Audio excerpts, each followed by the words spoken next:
प्रिय दर्शकों, आप सभी का स्मार्ट ज्योतिष सेवा में स्वागत है। आप सरकारी नौकरी की तैयारी कर रहे हैं, लेकिन मन में बहुत भ्रम की स्थिति बनी है कि हम किस तरफ जाएं, किस चीज की तैयारी करें और क्या तैयारी करने से हम सफल होंगे। ध्यान दीजिए, बहुत ही मुख्य बातें बता रहे हैं। पंच महापुरुष योग ये कुंडली में होता है। अब ये जिसकी कुंडली में पंच महापुरुष में कोई भी एक योग हो, जैसे मंगल से रोचक योग बनता है, वहीं बुध से भद्र योग बनता है, गुरु से हंस योग बनता है, शुक्र से मालव योग बनता है और शनि से शश योग बनता है। ये पांच पंच महापुरुष योग है। इन पांच में अगर कोई भी योग तुम्हारी कुंडली में बन रहा है तो ध्यान रखें, उन योगों को देखते हुए आप तैयारी करें। जैसे मंगल से संबंधित रोचक योग बन रहा हो तो आप ये ध्यान रखो कि मंगल क्या साहस है, तो आप सेना, पुलिस, इस क्षेत्र में आप जाएंगे, निश्चित सफल हो जाएंगे। वहीं अगर भद्र योग यानी बुध से संबंधित भद्र योग बन रहा है तो आप बिजनेसमैन बन सकते हैं, आप बैंकिंग के क्षेत्र में जा सकते हैं। बुध व्यापार का कारक है। बृहस्पति हंस योग, बृहस्पति से हंस योग बनता है। अब हंस योग अगर है तो नंबर 1 पर तो शिक्षक आप बन सकते हैं, दूसरे पर उपदेशक बन सकते हैं, आप प्रवचनकर्ता बन सकते हैं, आप एक योग्य ज्योतिषी बन सकते हैं, आप गुरु बन सकते हैं, जिसमें शिक्षक नंबर 1 पर है। वहीं शुक्र सुंदरता का ग्रह है, मालव योग बनाता है, धन का कारक भी है।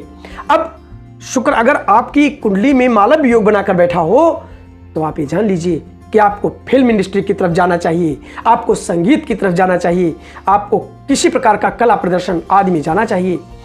अगर आप इस क्षेत्र में जाते हैं, संगीत, कला अथवा फिल्म इंडस्ट्री में, तो निश्चित ही आप सफल होंगे। वहीं अगर शश योग बन रहा है जो शनि के द्वारा बनता है तो आप लोहे से संबंधित व्यापार करेंगे, निश्चित सफल होंगे।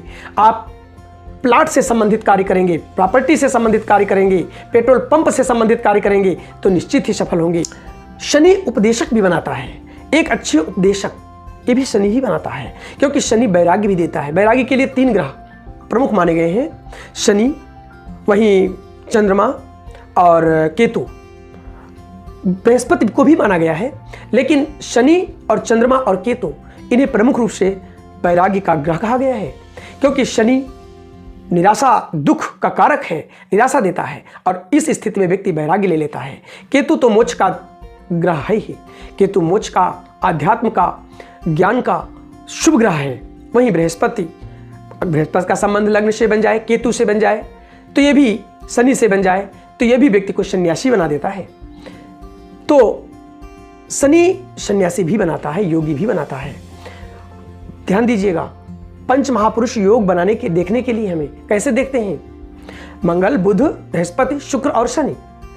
अगर ये पांचों में से कोई भी ग्रह केंद्र में यानी 1, 4, 7 और 10 इन भावों में यानी केंद्र के भाव में अपने घर में यानी स्वग्रही होकर के अथवा उच्च का जाकर के बैठा हो तो ये 5 पंच महापुरुष योग बनते हैं। और इन पंच महापुरुष में कोई भी अगर योग बन रहा हो और तुम नौकरी नहीं मिली, तब भी याद रखो तुम भाग्यशाली हो, समृद्धशाली हो। ईश्वर की कृपा से तुम्हारे पास किसी चीज की कमी नहीं रहेगी। जीवन पर्यंत जो चाहोगे लगभग तुम्हें वो हर चीज प्राप्त होगी, क्योंकि ये पंच महापुरुष योग में ये राजयोग और पंच महापुरुष की विशेष महिमा है। ज्योतिष में पंच महापुरुष को विशेष स्थान प्राप्त है।